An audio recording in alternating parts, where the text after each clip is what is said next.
Hey guys, how we doing? So welcome back to another YouTube video, and today I'm going to take you through my pull session. I recently injured my groin a couple of weekends ago, which means I'm unable to do legs. So I've chucked in another pull session and I thought I'd film it and take you through each movement and kind of show you what I do and how I do it. If you're not already, please follow my Instagram. I'm super active on there. The link will also be in the bio. So just warming up, 2 sets lat pull down, nothing crazy, 2 sets of 8 to 10. Going on to the very first movement, I take a higher intensity approach, so there's going to be less exercises in here, but this is the kind of approach I favour rather than higher volume. So the first movement, pull-ups, 2 sets, 4 to 6, and this is my very first exercise. This is where I put all my effort into it. The second set is a little bit of a back off. That was 25 kilos and then I dropped it down to 22 and a half. On to my next movement, which is the hammer row. Again, with like any movement, the most important thing is to control the load. You know, you want to keep the tension in whatever muscle you're working. So in here with my back, my rhomboids and my lower lats, I'm controlling that weight. I'm not letting kind of it automatically drop. It's so important in terms of you really kind of want to take yourself to that next level, to really focus on that muscle and think, okay, what am I actually working here, and am I in the best position to make it grow? So this is 2 sets at 8 to 10.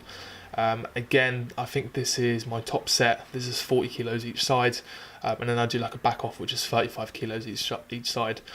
I take the approach where I literally give everything into that set, leave nothing in the tank. Again, like I said earlier, that's just the approach I prefer, and that's what I view as the most optimal approach to grow. So make sure you squeeze at the top. Going on to the next movement, and this is my third movement. This is the bent over row. This is with an underhand grip. Done overhand before, but I have a slight kind of left wrist problem. It kind of like clicks and just feels a bit uncomfortable. So I make this exercise suit myself, and this definitely applies to anyone else. You've got most important, like the part of this is making sure it fits you. You don't have to follow exactly what someone else does. 2 sets of 8 to 10. That's my top set of 100 kilos. Moving on to my next exercise, which is the hammer pull down. Big fan of this movement. The one problem that people might kind of find with this is kind of bringing your kind of scapula forward and leaning forward. So you've got the pad in front of you, really kind of like, you got to kind of imagine you're a pigeon and kind of like push your chest out. And you really got to engage your lats as much as possible. If not, this exercise can be sort of seen as a bit ineffective. Again, just like any other movement, you want to control that load, control that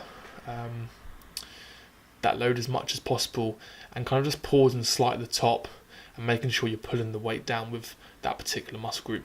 And for me, this is the lats. So on to the next exercise, and this is where I'm going to be working the rear delts.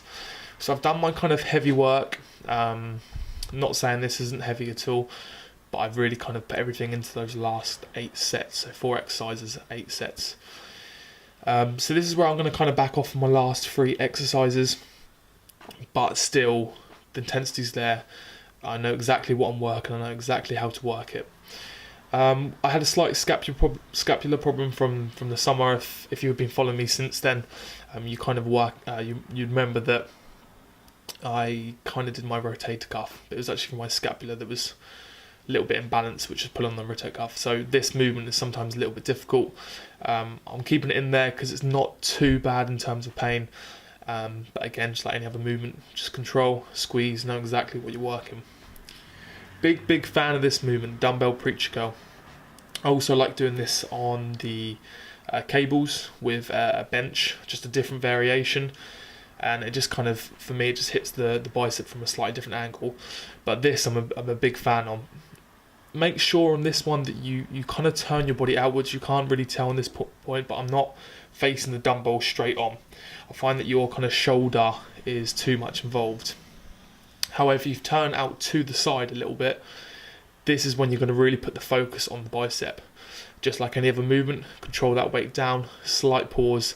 Again, a few reps on here I'm a bit disappointed with because I'm not quite pausing, and really ensuring that you're working that muscle. Onto my very final exercise, and you'll see at the end here I'm a bit disappointed because I chose the wrong weight. The first set was an 8 to 10, both sides, 15 kilos, and then this should have been my 15 to 20 rep range, but for some reason I was too focused on filming and I actually forgot to change the weight. So I started and I thought, oh god, this feels a bit heavy, and I kind of messed it up. Again, just like the other one, so important to not let your shoulder get too involved. I see a lot of people, they can curl it all the way up, and that's not kind of working the bicep as such.